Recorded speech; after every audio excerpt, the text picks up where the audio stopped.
Assalamualaikum warahmatullahi wabarakatuh. Pertama-tama saya panjatkan puji serta syukur atas kehadirat Allah Subhanahu wa taala karena saya bisa berkesempatan ada di sini. Kepada yang terhormat Bapak Ahmad Lutfi selaku dosen pengampu mata kuliah Seminar Manajemen Keuangan. Perkenalkan, saya Sevina Dwi Rohima. Di sini saya akan mempresentasikan skripsi saya yang berjudul Pengaruh Return on Asset dan Debt to Equity Ratio terhadap harga saham pada PT Adikarya Tbk periode 2014 sampai dengan 2024. Pada tahun 2020, PT Adikarya Tbk memiliki ROA dengan nilai paling rendah karena adanya COVID-19, yang dimana sejumlah proyek menjadi terhambat dan dana masuk juga terhambat. Hal ini menyebabkan PT Adikarya Tbk pada tahun 2020 memiliki kinerja keuangan perusahaan yang menurun, yang dimana karena pemerintah juga mengalihkan sebagian anggaran untuk penanganan pandemi COVID-19. Akan tetapi, PT Adikarya tetap berusaha semaksimal mungkin sehingga pada 3 tahun terakhir, yaitu di tahun 2022 sampai dengan 2024, ROA dari PT Adikarya Tbk ini meningkat. Ada dua variabel bebas atau variabel independen yang saya pakai atau yang saya gunakan di sini, yaitu pertama dari return on asset atau ROA, yang dimana rumusnya adalah laba bersih dibagi total aset dikali 100%, dan yang kedua adalah debt to equity ratio atau DER dengan rumus total hutang dibagi total ekuitas dikali 100%. Lalu serta yang terakhir sebagai variabel terikatnya atau variabel dependennya, saya menggunakan harga saham sebagai indikator perusahaan tersebut. Selanjutnya ada rumusan masalah, di mana ada 3 rumusan. Yang pertama, apakah terdapat pengaruh secara parsial return on asset atau ROA terhadap harga saham pada PT Adikarya Tbk tahun 2014 sampai dengan 2024. Yang kedua, apakah terdapat pengaruh secara parsial debt to equity ratio atau DER terhadap harga saham pada PT Adikarya Tbk periode 2014 sampai dengan 2024.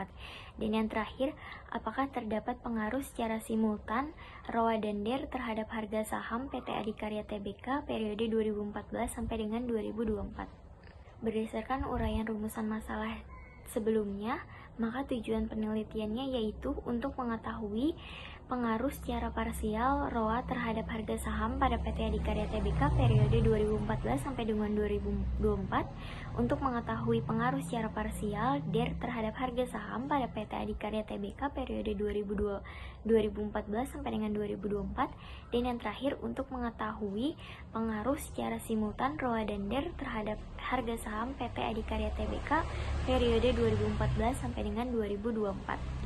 Metode penelitian yang saya gunakan bersifat kuantitatif karena saya menggunakan data sekunder perusahaan berupa laporan keuangan perusahaan PT Adikarya Tbk periode 2014 sampai dengan 2024. Objek yang saya pilih di sini yaitu PT Adikarya Tbk, memperoleh datanya melalui laporan keuangan yang dimana bisa saya ambil melalui website resmi PT Adikarya Tbk dan melalui website Bursa Efek Indonesia. Metode yang saya gunakan yaitu uji statistik deskriptif. Untuk menggambarkan data yang saya gunakan, pengaruhnya saya hitung dengan menggunakan koefisien determinasi serta diperkuat dengan hasil uji hipotesis. Selanjutnya, kita bisa lihat tabel dari uji koefisien determinasi yang kita lihat bahwa nilai pengaruh variabel bebas ditunjukkan oleh nilai 0,662, yang dimana rumusnya KD sama dengan R2 dikali 100%, yaitu 0,662 dikali 100% sebesar 66,2%. Artinya, persentase pengaruh variabel pertumbuhan ROA dan DER terhadap harga saham adalah sebesar 66,2%, sehingga sisanya 33,8% dijelaskan oleh variabel lain yang tidak dimasukkan dalam penelitian ini. Berikutnya ada 3 tabel. Yang pertama itu tabel dari uji hipotesis atau uji T secara parsial ROA terhadap harga saham, yang kedua DER terhadap harga saham, dan yang ketiga uji F atau uji simultan ROA dan DER terhadap harga saham.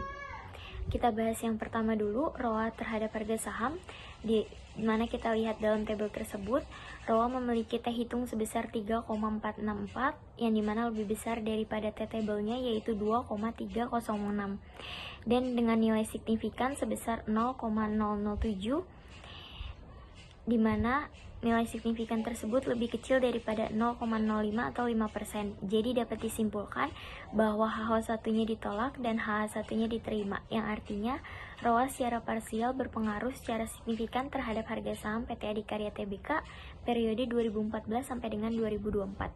Selanjutnya tabel kedua yaitu DER memiliki T hitung sebesar 0,400 yang dimana lebih kecil dari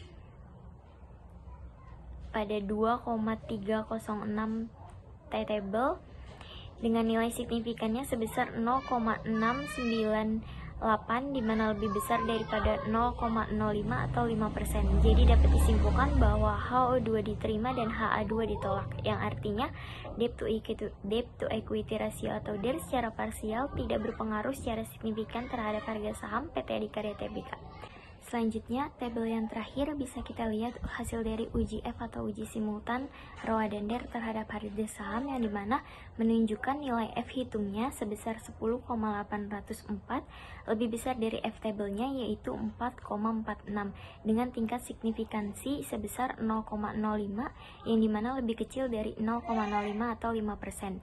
Maka HO3 ditolak dan HA3 diterima, yang artinya secara simultan ROA dan DER berpengaruh secara signifikan terhadap harga saham PT Adikarya Tbk periode 2014 sampai dengan 2024. Kesimpulannya yaitu ada 3 kesimpulan. Yang pertama, secara parsial ROA berpengaruh signifikan terhadap harga saham pada perusahaan PT Adikarya Tbk periode 2014 sampai dengan 2024. Yang kedua, secara parsial debt to equity ratio atau DER tidak berpengaruh signifikan terhadap harga saham pada PT Adikarya Tbk.